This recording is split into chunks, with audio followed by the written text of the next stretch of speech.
సమావేశంలో పాల్గొన్న జనసేన నేత గురాస అయ్యలు సీఎం జగన్ పై విమర్శలు గుప్పించారు. వివేకానంద బలైనట్టు విజయమ్మను బలి చేస్తారన్న అనుమానాలు ఉన్నాయన్నారు. విజయమ్మకు కేంద్రం రక్షణ కల్పించాలన్నారు. ఎన్నికల క్షేత్రంలో మహాభారత యుద్ధం అంటూ స్క్రిప్ట్ చదివే జగన్ దుర్యోధనుడని విమర్శించారు. విజయనగరంలో చేసిన అభివృద్ధి ఏమిటో చెప్పాలన్నారు.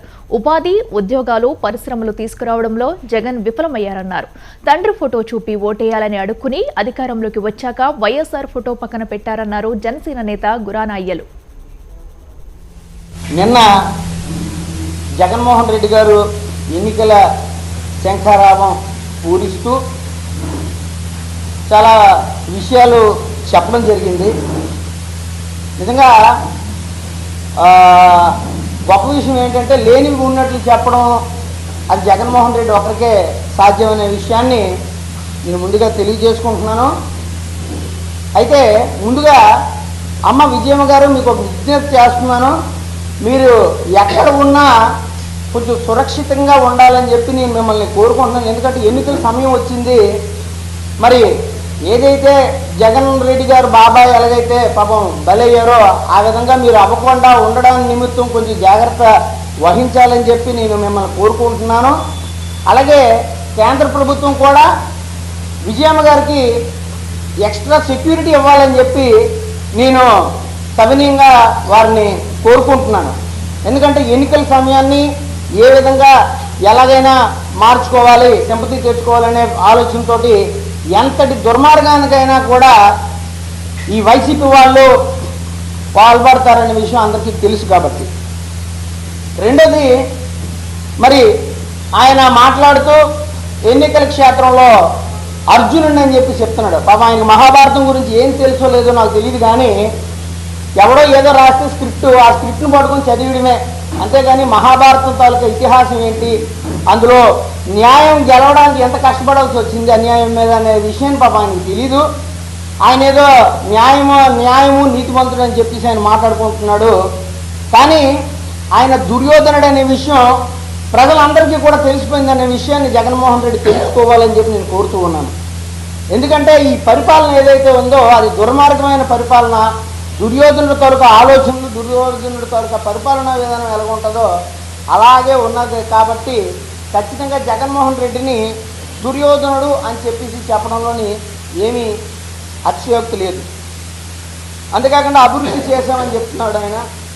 ఏం చేసావు నాయన నువ్వు అభివృద్ధి అని చెప్పి మేము ఆయనే సూటిగా అడుగుతున్నాం. ఆయన్ని కానీ ఆయన పక్కనున్న మంత్రులు కానీ ఆయనతో పాటు గెలిచి ఉన్న శాసనసభ్యులు కానీ ఎవరైనా సరే చెప్పాలి. ఎందుకంటే కనీసం ఉపాధి అవకాశాలు లేవు, పరిశ్రమలు లేవు, మరి చేయూతలు లేవు. ఇవేమీ లేకుండా మేము అభివృద్ధి చేసామని అంటే ఏంటి, ఒక 2 బిల్డింగ్లు ఏమైనా కడితే అభివృద్ధి, లేకపోతే అప్పు చేసి ఆ డబ్బుల్ని ప్రజలందరికీ కూడా దారదత్వం చేస్తే అభివృద్ధి అని చెప్పి ఈరోజు నేను కోరుకుంటున్నాను. తర్వాత హామీలన్నీ నెరవేర్చామని చెప్తున్నారు. ఏం హామీ నువ్వు నెరవేర్చాడు అయ్యా? సిపిఎస్ రద్దు అన్నావు, మద్యపాన నిషేధం అన్నావు, జాబ్ క్యాలెండర్ అన్నావు. మరి పోలవరం ఏమైంది? ఇవన్నీ ఎందుకు నువ్వు మాట్లాడలేదు? నీకు కనీసం సిగ్గు ఉందా ఇలాంటి అబద్ధపు మాటలు ప్రజల ముందు మాట్లాడడానికి జగన్మోహన్ రెడ్డి అని చెప్పి ఈరోజు ఈ మీడియా ముందుగా నేను ప్రశ్నిస్తున్నాను ఆయన్ని. అంతేకాకుండా జగన్ మార్క్ అని చెప్పి చెప్తున్నాడు. అవును, ఏం జగన్ మార్క్ అంటే ముందు నువ్వు ఎన్నికల్లో వచ్చినప్పుడు తండ్రి తాలూకా ఫోటో పెట్టుకొని ఆయన చూసి నాకు ఓటు వేయండి అని చెప్పి అడుక్కున్నావు. గెలిచిన తర్వాత తండ్రి ఫోటో పక్కన నీ ఫోటో పెట్టుకొని కొన్నాళ్ళు తిప్పావు. దాని తర్వాత ఏకంగా తండ్రినే మాయం చేసి కేవలం నీ ఫోటో ఒకటే పెట్టుకున్నావు. నువ్వు ఇచ్చిన పథకాలన్నింటినీ కూడా జగనన్న పథకం అని చెప్తున్నావు. ఆ పథకాలకి నీ పేరు పెట్టుకునే అర్హత నీకు ఎక్కడ ఉందయ్యా జగన్మోహన్ రెడ్డి? జైల్లో నుండి వచ్చినోడివి నువ్వు ఆ పథకాలకన్నింటికి జగన్ పేరు ఎలా పెడతావు? సిగ్గు లేదా నీకు అని చెప్పి ఈరోజు జనసేన పార్టీ తరఫున మేము నేను నిలదీస్తున్నాం. మనం ఏమైనా పని చేసామంటే ఒక అర్థం ఉండాలి. అర్థం లేకుండా మనకు నచ్చిన విధంగా మనం చేసుకుని వెళ్ళిపోదామనంటే ఈ జనసైనికులు ఎవరు కూడా చూస్తూ ఊరుకోరనే విషయాన్ని నేను తెలియజేసుకుంటున్నాను.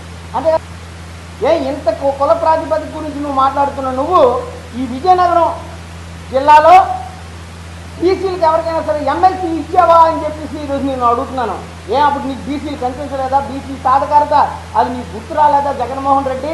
నీకే కాదు, ఇక్కడున్న నాయకులకు అందరికీ కూడా నోరులు ఏమయ్యావని చెప్పేసి ఈరోజు నేను నిలదీస్తూ ఉన్నాను. సిగ్గుండాలి, మనం మాట్లాడామంటే బీసీ నాయకులు మేమని చెప్పి చెప్పుకోవడానికి ఇక్కడున్న బీసీ నాయకులకు కూడా సిగ్గుండాలి. కనీసం విజయనగరం నియోజకవర్గాన్ని దమ్ముంటే మీరు బీసీలో ఉండేనా నిలబెట్టగలరా మీ పార్టీ తరఫున అని చెప్పి మీరు ఛాలెంజ్ చేస్తూ ఉన్నారు. ఇదే మీ పరిస్థితి. అంతేకాకుండా పొత్తుల గురించి మాట్లాడుతున్నారు ఆయన. పొత్తులు పెట్టుకుని సింగిల్గా వస్తానని సిగ్గుండాలి. సిగ్గు లేదు నీకు. ఎందుకంటే నీ పరిపాలన దరిద్రంగా ఉంది కాబట్టి ఒక్కడు కూడా నీతో పొత్తుకు రాలేదనే విషయాన్ని నువ్వు మైమరిచి చెప్తున్నావు. నీలాంటి దుర్మార్గుడిని అంతం చేయాలనే ఆలోచనతో కేవలం ఈ పొత్తులు అనేవి కుదిరేవి తప్పించి ఇంకొకటి ఏంటి, ఇందులో స్వలాభం ఏంటి లేదనే విషయం జగన్మోహన్ రెడ్డి నువ్వు తెలుసుకోవాలని చెప్పి ఈరోజు నేను కోరుతూ ఉన్నాను. అంతేకాకుండా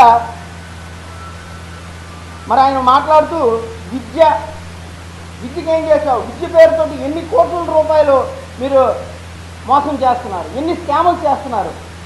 ఇల్లులు ఇచ్చామని అంటున్నారు. ఇల్లుల విషయంలోని ఇక్కడ స్థానికంగా ఉన్న ఏదైతే మరి గుంకలం ఉన్నదో ఆ గుంకలం విషయం మాట్లాడుకుంటే అక్కడ ఎంత స్కామ్ జరిగింది, ఇక్కడ లోపలున్న మరి స్థానిక ఎమ్మెల్యే దీంట్లో ఎంత సింహభాగం తిన్నాడో అనే విషయం జగన్మోహన్ రెడ్డి నువ్వు తెలుసుకొని మాట్లాడు. మేము పేదలకు ఉచితంగా ఇచ్చామన్న దాంట్లో ఎంత స్కామ్ జరిగింది అనేది నువ్వు తెలుసుకొని మాట్లాడితే బాగుంటుందని చెప్పి జగన్మోహన్ రెడ్డికి నేరుగా నేను తెలియజేస్తున్నాను. అంతేకాకుండా నువ్వు